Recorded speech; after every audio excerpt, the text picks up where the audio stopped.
What's up, good folks?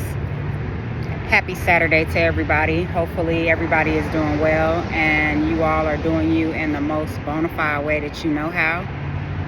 I've been having a lot of things on my mind as it relates to situational awareness and being aware of what's going on around me. I'm always intentionally moving about with the intention to be aware of what's going on around me, as it's so easy for us to become distracted at any given time. So situational awareness, self-awareness, and awareness is the reason for this upload. One of the things that I've seen recently that caught me off guard. Well, I wouldn't say that it necessarily caught me off guard. I don't think that that's how I want to relay or convey the message or explain what I experienced. So I was going about my little, my merry day, my merry little way, and I saw a couple people on bikes, right? And we see people on motorcycles all the time. And I saw a couple guys on their motorcycles, and it threw me off. I think that's a better way to articulate or explain what I'm trying to say. It absolutely threw me off that there was a couple of gentlemen that was driving down the street on their motorcycles. Actually, one was riding a dirt bike and the other one was on a motorcycle. So when the light changed, they took off, and then the dude on the motorcycle, he took off, and mind you, this is a busy street, so the speed limit is approximately like 45 mile an hour, right? So the guy on the motorcycle, he took off pretty quick, and as he accelerated on the motorcycle and as he picked up speed, he began to do a wheelie. So he lifts and picks the bike up, and he begins to do a wheelie. And while he's doing that, he's doing like this trick, and he puts one foot on the back of the bike and the other foot is off of the bike. So he's doing like this trick where he has one foot on the bike, the other off in the air, and he has the bike up on the rear wheel, and he's doing a wheelie. Now, to the average human being, people who aren't aware, they'll be like, oh, that's pretty cool, because my first thought was, for a split second, oh my God, that's pretty freaking cool. Like, that's badass for real, right? And I think that the younger version of me would have been like, like cheering them on and like, oh my God, that's so cool, that's so dope. But the mature and evolved me, and the more aware and self-aware version of myself present day, is saying, oh my God, like something in me, after that split second, something in me, it was like my heart dropped. And I was like, oh my God, I can't believe that, he's doing that. God bless his soul. God bless his heart. Hopefully he gets to his destination safely, because, we want to enjoy life, and we absolutely should. We should enjoy our lives to the fullest as we can. Obviously, taking care of business and being mature, being responsible and aware of our responsibility, but also incorporating self-control and self-awareness. And some people may say, well, Bree, where is this coming from? Like, what are you getting at? When you are exposed to certain things, whether that's in your professional life, your business, your personal life, and when you see certain things, I don't necessarily walk around in fear, but I would more so say that awareness is a better word to describe how I live my life. I walk around with the awareness of what's going on around me and the potentiality of how things can go from good to bad really fast. So I'll share a story with you guys. something that's very brief, and what actually influenced and encouraged this message, and why it was so heavy on my heart after I saw that gentleman take off on his motorcycle and do, it's like reckless driving. Because at the end of the day, you can do things in life to be safe and to have fun. If you're not safe, it's not fun. I tell my baby that all the time. I used to tell my baby and my niece that all the time, especially like when I would pick them up from school. But I'll tell her till this day. She was a lot younger then, and I'll tell my baby till this day, if you're not safe, it's not fun. So back to the story. There was a time when I was working in a certain capacity, and I received a call to pretty much, I don't want to necessarily give the code for it, but the call that I received was to go down to the morgue and to meet either the mortuary or the coroner's office there. So I would have to do, certain parts of my daily routine, and my job was to release bodies to whoever the receiver was, whether that was the county coroner's office or whether that was the mortuary who was coming to pick up the body, right? So my job was to release them at this time. So during this one particular time where I had to release a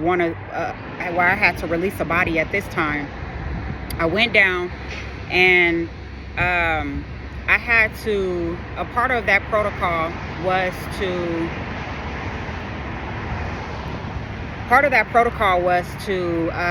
you want to identify the descendants or the deceased, their name. Buenos dias. You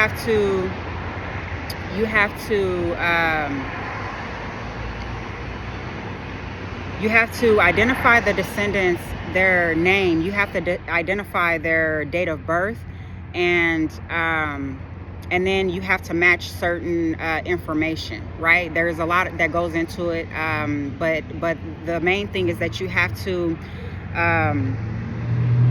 match the descendants' information. You write it down, log it, and then you have to match the information that is given to you. And I guess I'm just trying to say it without saying too much. But anyway, so as I was releasing the body, of course, I'm paying attention to detail because that's a part of the job. And the reason why, my heart dropped and I feel a certain type of way when I'm aware of certain things is not only because of the place that I am spiritually, but because of my experiences. And in this particular release of this particular descendant's body, I remember seeing his age. He was 30 years old, and then I noticed the birth date on the information while I was trying to match all the details. To say the least, because I can just really get really deep into this, because it really just does something to me to think about. But anyway, while I was taking note of the details of this young man who passed away, this young man was a Latino. He was 30 years old, and he died on his birthday. And there is the cause of death, and then there's the manner of death. And I can't necessarily define or identify which one at this particular time. I don't want to go too far into it because I'm limited with time right now. But what I do remember seeing is that this young man, he ended up dying because he went out and he wanted to have fun on his birthday, and he wanted to, he wanted to enjoy himself. He wanted to enjoy himself riding his motorcycle, as a lot of people do.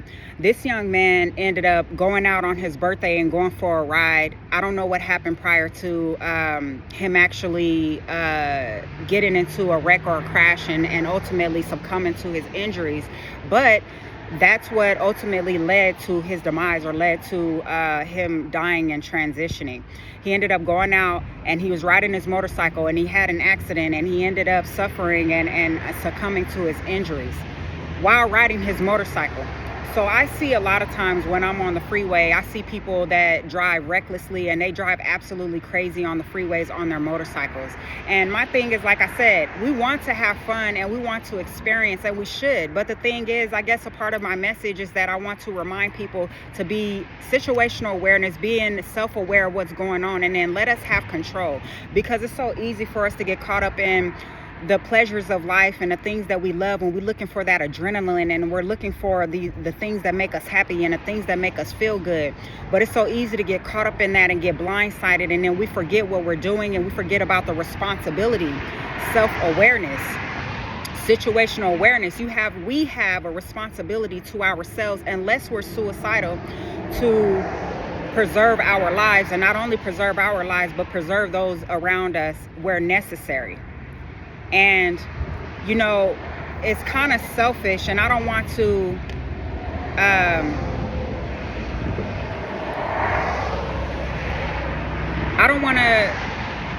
be insensitive about it, but the fact of the matter is, it is a little bit selfish when you have family and you have people that love you, and even if you have a bad day or you're feeling some type of way, or some people go through depression and things, and then people, and even if, because there's been stories that I'm not going to get into where there's people that went out on their motorcycle. I know of a story of a man who went out on his motorcycle.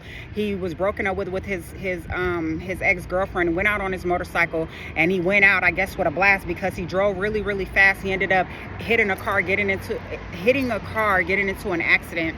The people in the car, they survived, but the accident was pretty bad. The car almost looked like a can. And then the guy on the motorcycle, he was done. It was a wrap for him. So that's like a story that is relative to depression or substance abuse and other things.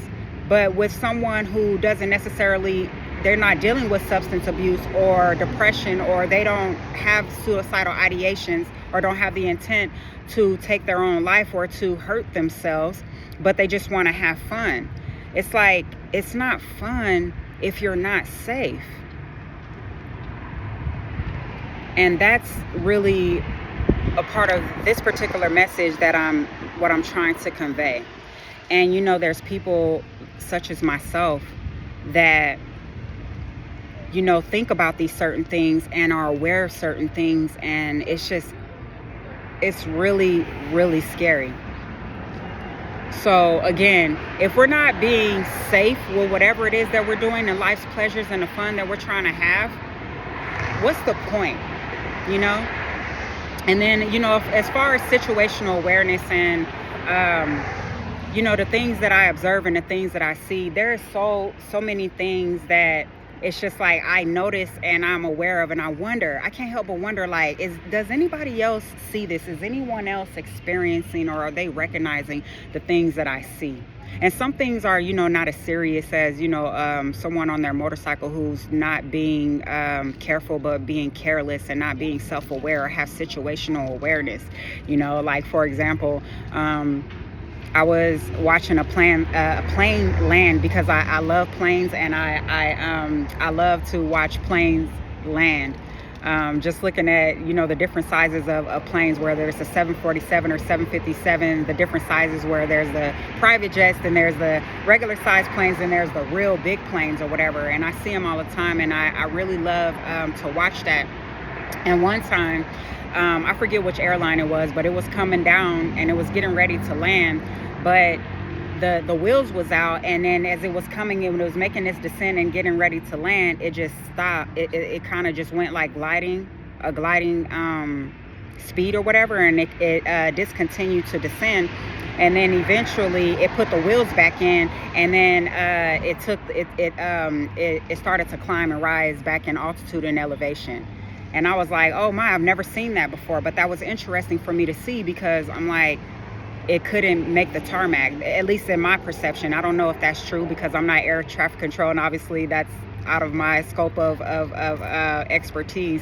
I don't know, but my first thought was, wow, so the plane was getting ready to land, it had the wheels out, and then it put the wheels back in, and then it started to climb. So maybe they got word from air traffic control that they couldn't land the plane. But what it looked like to me is that it came in so fast because of the speed I was thinking to myself, wow, the plane was coming in a little bit too fast, and that it couldn't put the plane on the ground properly.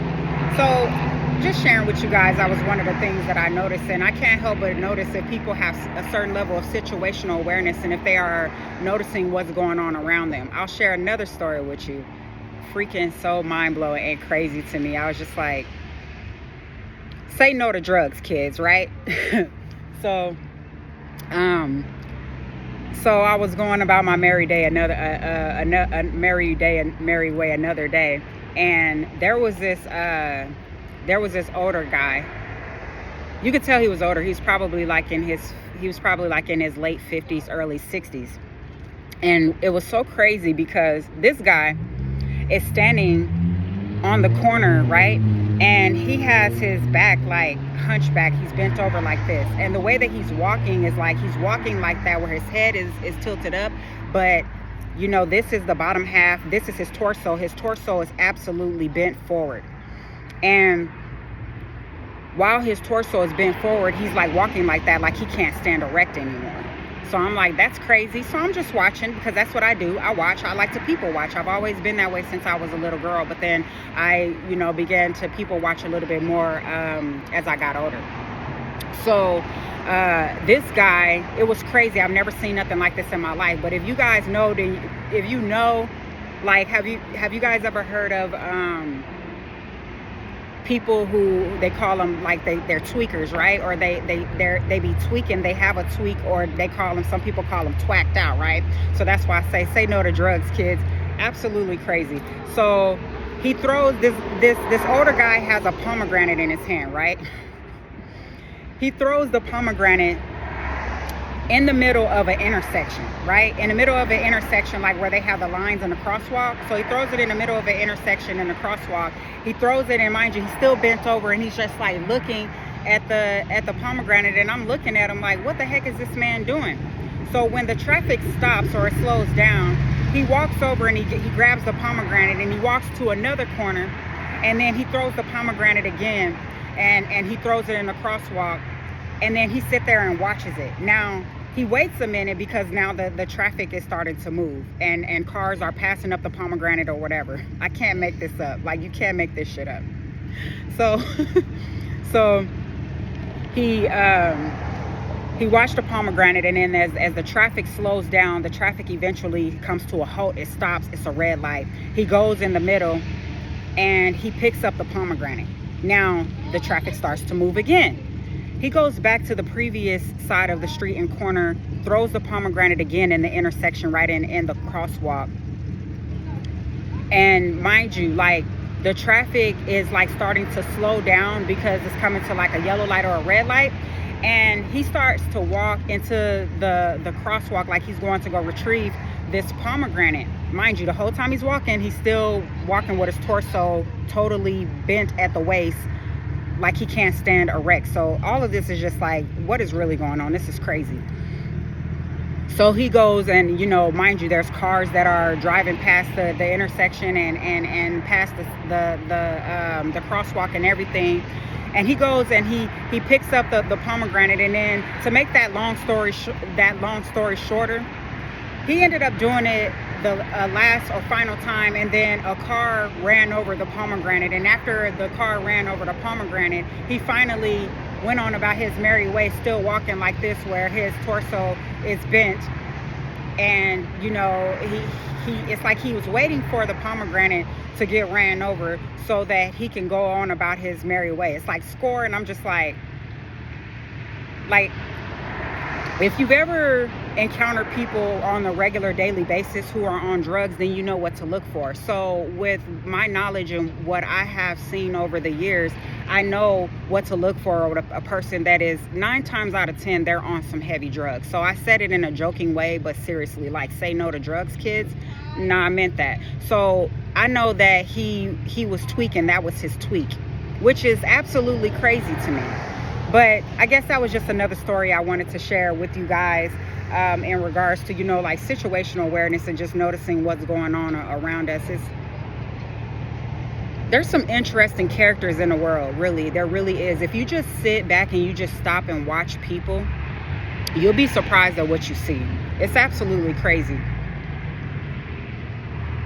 So I want to veer off of that topic, and I want to talk about how I'm absolutely proud of, and I stand in support of 21 Savage and anyone else who is like 21 Savage with his F the Streets movement. I believe they said that it was 21 Savage, and I believe they said it was Young Thug and some other people, but 21 Savage is the main person who they're saying, you know, he made a statement, and he said, F the streets. The streets, all it did was, you know, it traumatized a lot of us, which is absolutely the truth. Like, whether we lived in certain environments, whether we can personally relate to what it looks like to be in certain environments or being in the streets or whatever, then we know people who actually live that life, right? So anything that is going to encourage the culture to do it better, and it's going to speak life and power into people, and to tell people that, you know, it's going to encourage and inspire people to change the trajectory of their life, to change their thinking, to change their paradigm. I am absolutely in support of that, because genocide and suicide, and however you shake it up or whatever, however it manifests itself, it's a curse. It's a generational curse. And, you know, it's obviously pure insanity when people think that it is okay to use how do I say this without being so extreme about it? It's insane when people are okay with the elimination of anyone, but with purposely eliminating someone that looks like them as a sport, right? It's absolutely insane. So shout out to 21 Savage. Shout out to everybody who is on, you know, who is in that mindset, and everybody who's literally trying to play their part to try to change the culture for the better, especially in hip hop, because we know for a fact that music is absolutely very influential, and it can have hypnotizing, brainwashing, programming, and conditioning effects, right? If you know, you know. If you're tapped in, and you know what time it is. So shout out to 21 Savage and everybody that is in the F the Streets movement. F the Streets movement. So I wanted to ask a question and see what you guys think about this question. And excuse me if I'm jumping from topic to topic. I just wanted to express myself. I wanted to share my thoughts with you guys. I wanted to, you know, make a video sharing what was on my mind, as all week there has just been so much. And I appreciate you guys who actually rock with me and who actually appreciates my messages and just really tapped into my energy. I really absolutely appreciate you guys. I would appreciate it if you guys would tap in with me in the comments. If you would like the videos, like my content, let me know that you're resonating. Let me know that, you know, I'm not necessarily talking to myself, right? So I really appreciate you guys if you tapped in and you rocking with me for real. So I'm curious to know what people think about, you know, the Epstein files and what the DOJ is doing at this time. A question that I want to ask that I don't hear a lot of people asking: should everyone on Epstein's flight list and everyone that are in the Epstein files and may be exposed to have been named in his files, is it appropriate for all of them to be labeled as pedos?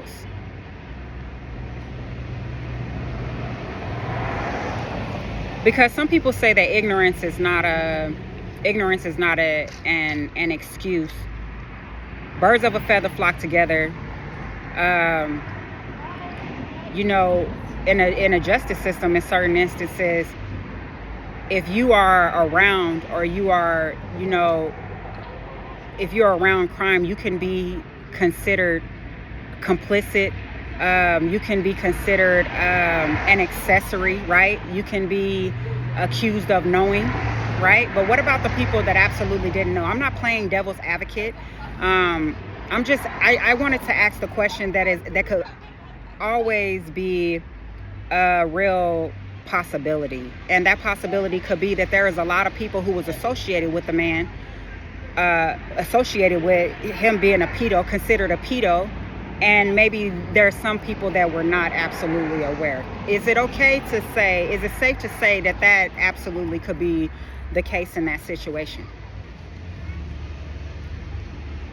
That's going to be interesting to know what people think. I've asked, some people, but I want to, since I'm sharing this video, I want to ask the world, what do you guys think about that? So another thing that that I thought that was pretty cool is how there are certain states that are there are states that have enacted bans on lab-grown meats, which is it's important for obvious reasons, right? Unless you're just the type of person that's like, I've met some people, more times than not, they're men. And actually, I don't think I've ever talked to any women that said, you put something in front of me and I'm gonna eat it. I've talked to some men who have said that. There's been more men, there's been men who have said that, like, hey, you put something in front of me, I'm gonna eat it. So, there might be some people, men specifically, that may not have an issue with consuming lab-grown meats. So it's important to me because I happen to eat animal products. I happen to eat meat. But the states that have enacted the bans on those lab-grown meats are Alabama, Florida, Indiana, Mississippi, Montana, Nebraska, and Texas. And this is important to me because, do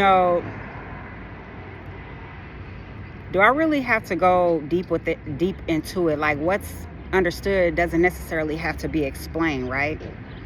I'm not interested in lab-grown meats. I mean, the thought of it makes me want to like it makes me, nauseous. It'll make me gag. The thought of it makes me sick to think about. I have no interest in eating lab-grown meats. It's bad enough to be eating processed foods, and like if you know anything about why they say that hot dogs are bad for you, and it's on the list of carcinogenic foods, like how they grind up all parts of the animal and then they grind it together and put it together. And then when you consider that a lot of times those processed meats that they break down and grind and press together, like whether that's chicken, pork, sometimes it's beef, or you might think you're eating a beef something or a chicken something, and then it has a casing. So it's stuff like that that's just like, it's absolutely a no for me. So, I don't want to eat that. I don't want to consume that. Obviously, I'm not going to give it to my child. And then why would I want to eat something that is grown in a lab, right? So I wish that, places, states like the state that I reside in will also enact a ban for lab-grown meats as well.